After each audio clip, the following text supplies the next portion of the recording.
Would you like to learn how to make the most delicious, sweet, and sticky candy yams? Just like this?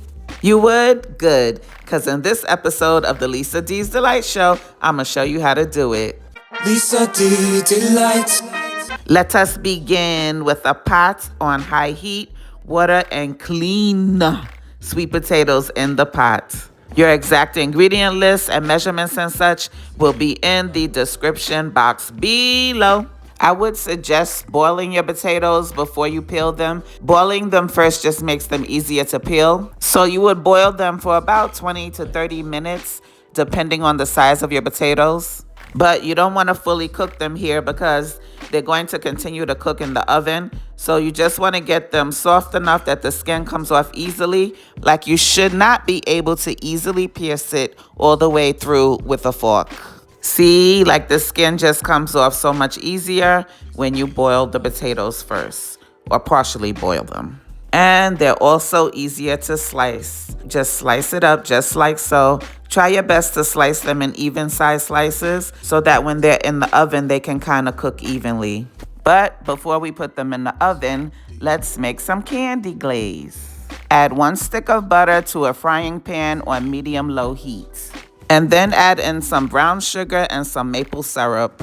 I'm using 100% pure maple syrup, but the Cairo dark corn syrup, that also works good. So we just want to give this a good stir, mix everything all up, get everything all nice and well combined. Now, if you really want it to be good, add you a little bourbon in there, or even spiced rum, or leave it out. I was just trying to help your palate.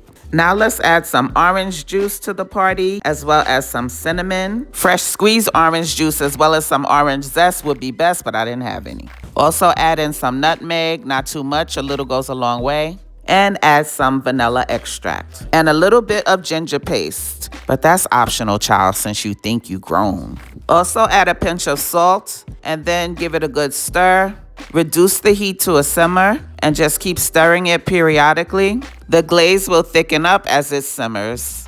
Let it simmer for about 5 minutes or so, or until you reach your desired consistency. Now preheat your oven to 350 and find you a baking dish. No need to grease it though. Then place those sweet potato slices in the dish and proceed to pour that yummy glaze all over the sweet potatoes. Try to get it all over each one. And then I'm gonna sprinkle a dusting of this Cinnamon Toast Crunch Cinnadust seasoning on top of them. That stuff is really good, but if you don't have it, just use regular cinnamon. We're going to do this in layers. So I'm just putting down more sweet potatoes on top of the other sweet potatoes and repeat with the glaze and then another dusting of Cinnadust. Now we're gonna bake the candy yams at 350 uncovered for about 25 minutes. But halfway through that cooking time, take them out and give them a good basting so that the candy can get all over the yams again and like really set in. Baste them with the glaze that's at the bottom of the pan. They went back in the oven for the remaining 25 minutes, and then I put them on broil for 5 minutes because I like mine to have a little char to them, a little color. And once done, it'll look something like this. Lisa D Delight. My God, forever. Won't he do it? Yes, he will, all the time. Make your candy yams like this, baby, and you can thank me later. Happy holidays. God bless you. Bye. You look so good. Make sure you like and subscribe. Damn, you make that. You look so good. Make sure you like and subscribe. Damn, you make that. You look so good. Make sure you like and subscribe. Damn, you make that. You look so good. Make sure you like and subscribe.